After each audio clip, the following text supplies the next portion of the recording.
यह कहानी है दो ऐसे बच्चों की जिनके पास रहने को छत नहीं थी और ओढ़ने को कंबल। उनके जीवन में कुछ था तो सिर्फ अपमान और भूख। लेकिन इन बच्चों ने शहर के सबसे अमीर आदमी की मदद की। कैसे, ये जानकर आपकी आंखों से आंसू आ जाएंगे। शहर की सर्द सुबह थी। कोहरा अभी छंटा भी नहीं था कि फटी हुई एक पुरानी बोरी के नीचे दबे दो शरीर थरथरा उठे। ये थे साहिल और चुटकी। साहिल की उम्र महज 10 साल होगी, लेकिन कंधों पर जिम्मेदारी किसी बुजुर्ग से कम नहीं। और उसकी छोटी बहन चुटकी, जिसकी उम्र मुश्किल से 7 साल रही होगी, जिसकी आंखों में बचपन की चमक अब भूख की गहराई में खोती जा रही थी। उनके पास न घर था, न ही कोई अपना। बस एक फटी हुई कमीज थी जिसके छेद से ठंडी हवा उनके सीने को छलनी कर देती थी। माँ बाप कोई नहीं। कहाँ चले गए, कब चले गए, किस हाल में गए, ये सवाल अब उनकी यादों में भी धुंधले पड़ चुके थे। साहिल ने चुटकी का हाथ कसकर पकड़ा और बोला, चुटकी, आज हिम्मत मत हारना। कल रात भी हम खाली पेट सोए थे। आज कम से कम एक वक्त की रोटी का जुगाड़ करना ही होगा। वे जाकर शहर के सबसे बड़े होटल रॉयल पैलेस के बाहर खड़े हो गए। वहां से निकलने वाली खुशबू उनके पेट की आग को और भड़का रही थी। तभी एक आलीशान कार रुकी। एक अमीर आदमी अपने बच्चों के साथ उतरा, जिन्होंने कीमती जैकेट और जूते पहने थे। चुटकी धीरे से आगे बढ़ी। उसके हाथ कांप रहे थे। बाबूजी, 2 दिन से भूखी हूँ, भगवान के नाम पर 5 रुपए दे दो। उस आदमी ने घृणा से अपनी नाक सिकोड़ी। हट यहाँ से, सुबह सुबह मूड खराब कर दिया। तुम जैसे भिखारी बच्चों ने शहर गंदा कर रखा है।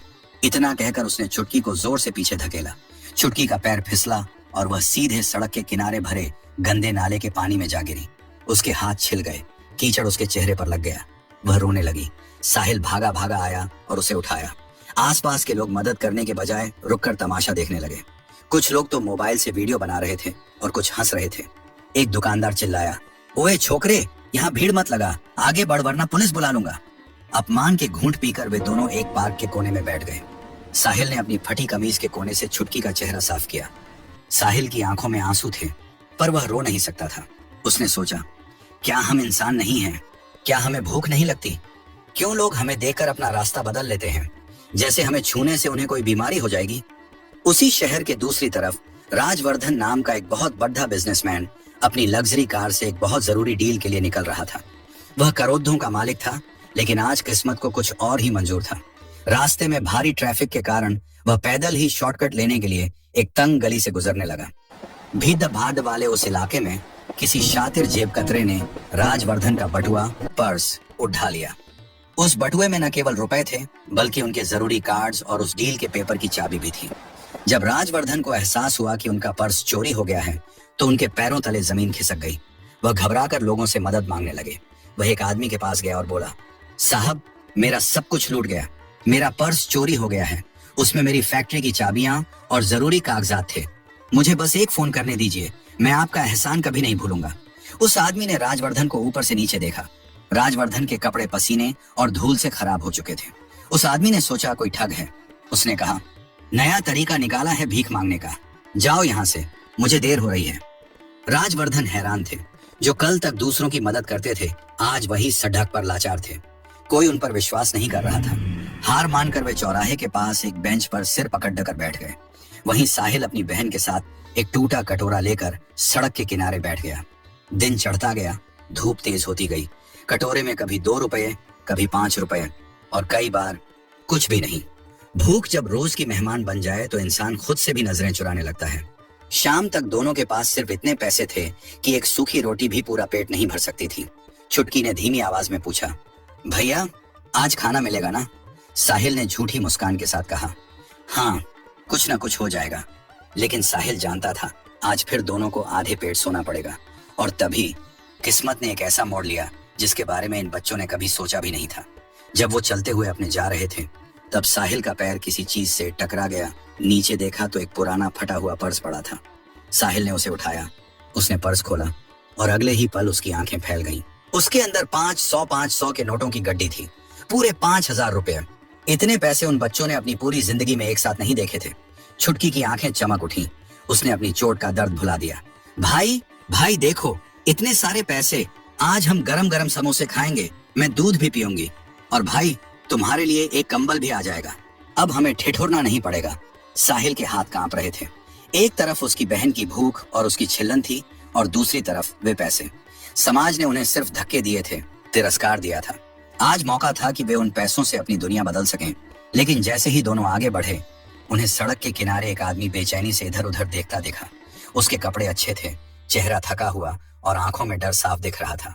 वो आदमी हर किसी से पूछ रहा था, भाई साहब, थोड़ी मदद कर दीजिए, कुछ पैसों की जरूरत है। लेकिन कोई नहीं रुक रहा था। कुछ लोग उसे धक्का देकर आगे बढ़ गए, कुछ ने ऐसे देखा जैसे वो कोई भिखारी हो, और आखिरकार वो आदमी थक कर फुटपाथ पर बैठ गया। वह राजवर्धन था, शहर का नामी व्यापारी, लेकिन इस वक्त उसकी हालत उन गरीब बच्चों से भी बदतर लग रही थी। वह अपना सिर पकड़कर फूट फूट कर रोने लगा। उसे लग रहा था कि आज उसकी बरसों की मेहनत मिट्टी में मिल जाएगी। उसे अपनी गरीबी का एहसास पहली बार हो रहा था। वह गरीबी जो पैसों की नहीं, इंसानियत की थी। साहिल और चुटकी दूर से यह सब देख रहे थे। उनके हाथ में 5,000 रुपये थे, जिससे उनकी जिंदगी के कई दिन संवर सकते थे।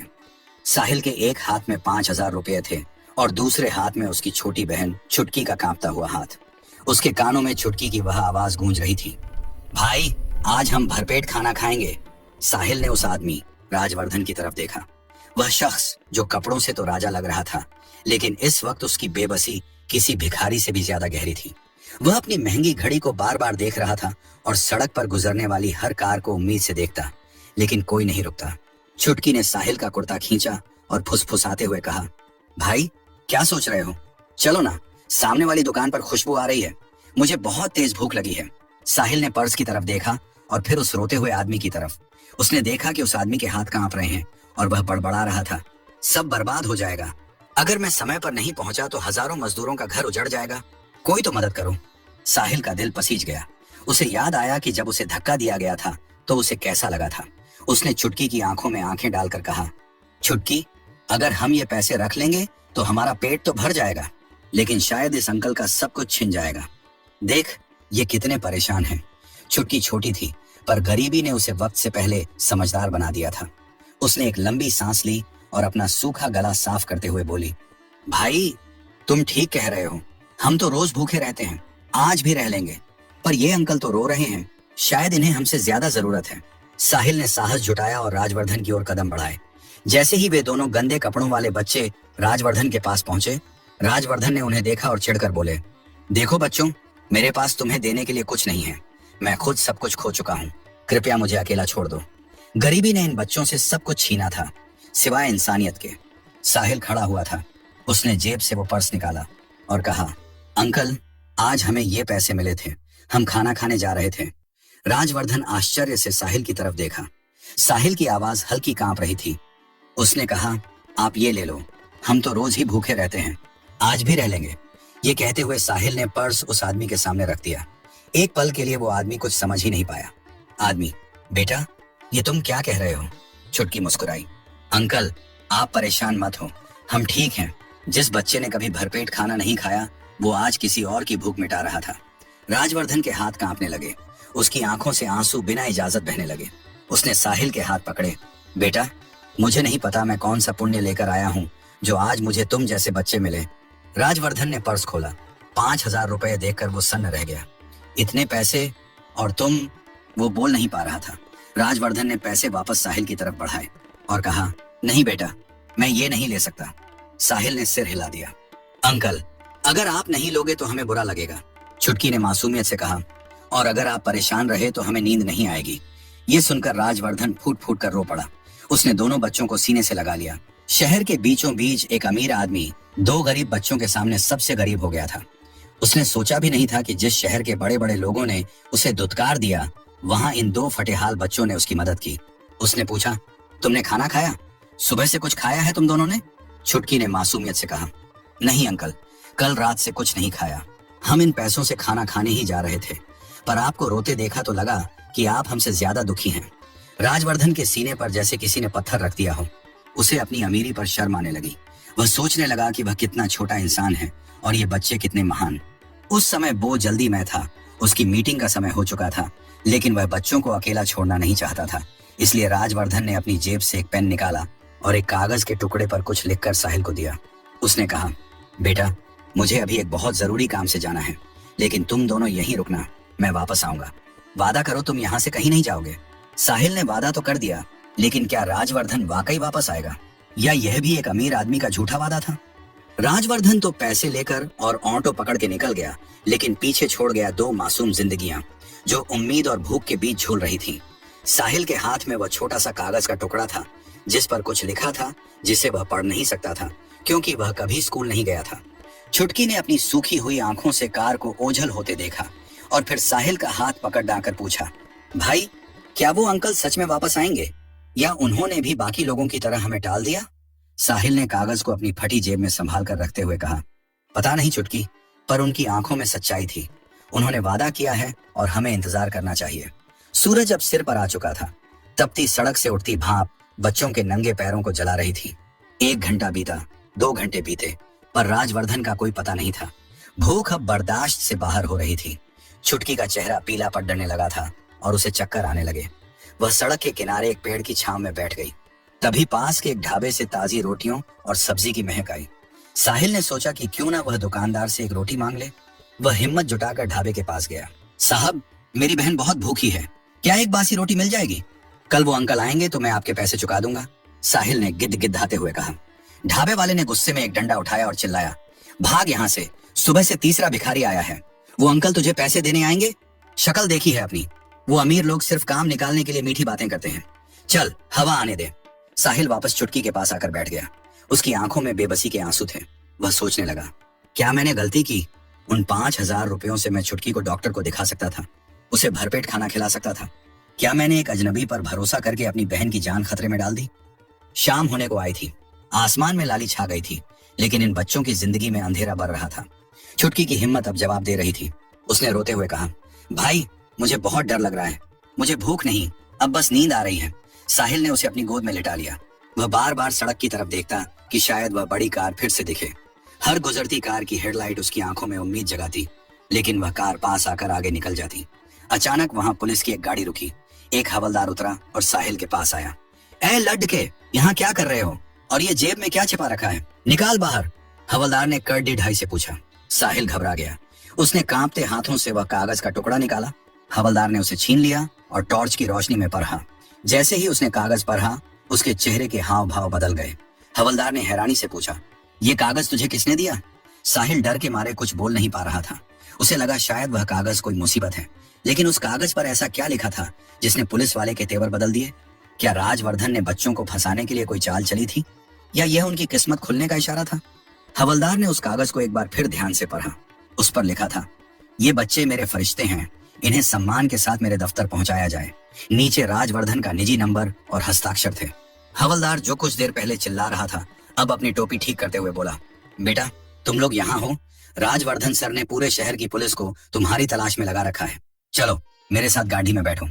साहिल और चुटकी डरे हुए थे, लेकिन हवलदार ने उन्हें बड़े प्यार से गाड़ी में बिठाया। कुछ ही देर में गाड़ी शहर की सबसे बड़ी इमारत राजवर्धन ग्रुप ऑफ इंडस्ट्रीज के सामने रुकी। जैसे ही फटे कपड़ों में वो दो मासूम बच्चे दफ्तर के अंदर दाखिल हुए, वहां मौजूद सूट बूट पहने बड़े बड़े अधिकारी उन्हें हैरानी से देखने लगे। कल तक जिन्हें लोग धक्का मारकर गिरा देते थे, आज उनके लिए दफ्तर का मुख्य दरवाजा खोला गया था। तभी सामने से राजवर्धन दौड़ते हुए आए। उनकी आंखों में नमी थी। उन्होंने बिना अपनी महंगी शेरवानी की परवाह किए उन दोनों बच्चों को गले लगा लिया। राजवर्धन बोले, मुझे माफ कर देना बच्चों, मेरी मीटिंग में ऐसी अड्डे आई कि मुझे आने में देर हो गई। मुझे लगा तुम लोग चले गए होंगे। राजवर्धन ने तुरंत अपने स्टाफ से कहा कि उनके लिए शहर का सबसे अच्छा खाना मंगवाया जाए। साहिल और चुटकी ने पहली बार मेज पर बैठकर इतना सारा खाना देखा, लेकिन साहिल ने पहला निवाला तोड़ने से पहले राजवर्धन की तरफ देखा और पूछा, अंकल क्या आप सच में वही हैं जो कल सड़क पर रो रहे थे? राजवर्धन मुस्कुराए और बोले, हाँ बेटा, कल मैं अपनी दौलत की वजह से नहीं बल्कि इंसानियत की तलाश में रो रहा था। तुमने मुझे सिखाया कि अमीर वो नहीं जिसके पास पैसा है, बल्कि अमीर वो है जिसका दिल बद्धा है। राजवर्धन ने पूरी सभा के सामने घोषणा की, आज से इन बच्चों का कोई मजाक नहीं उठाएगा। साहिल और चुटकी आज से मेरी जिम्मेदारी है। ये शहर के सबसे अच्छे स्कूल में पढ़ेंगे और एक शानदार घर में रहेंगे। और हाँ, जिस दुकानदार ने इन्हें धक्का दिया था उसे मैंने सबक सिखा दिया है। चुटकी की आंखों में अब आंसू नहीं बल्कि चमक थी। उसने राजवर्धन का हाथ पकड़ा और कहा, अंकल अब हमें कभी भूख से रोना तो नहीं पड़ेगा ना? राजवर्धन ने उसकी छोटी सी हथेली को चूमा और कहा, कभी नहीं बेटी, अब तुम्हारी पढ़ाई और खुशियों की जिम्मेदारी मेरी है। वह रात साहिल और चुटकी के लिए एक नई सुबह लेकर आई। समाज ने उन्हें कचरा समझा, लेकिन उनकी ईमानदारी ने उन्हें वह मुकाम दिलाया जो बद्दे बद्दे अमीर नहीं पा सकते। सच्चाई तो यही है कि फटे कपड़ों के पीछे अक्सर एक फरिश्ता छुपा होता है। अगर आप किसी की मदद कर सकें तो जरूर करें, क्योंकि क्या पता खुदा आपको किसकी शक्ल में आजमा रहा हो। दोस्तों, आपको ये कहानी लगी हमें कमेंट में जरूर बताना, और आप इस वीडियो को देश के किस कोने से देख रहे हो ये भी जरूर बताना।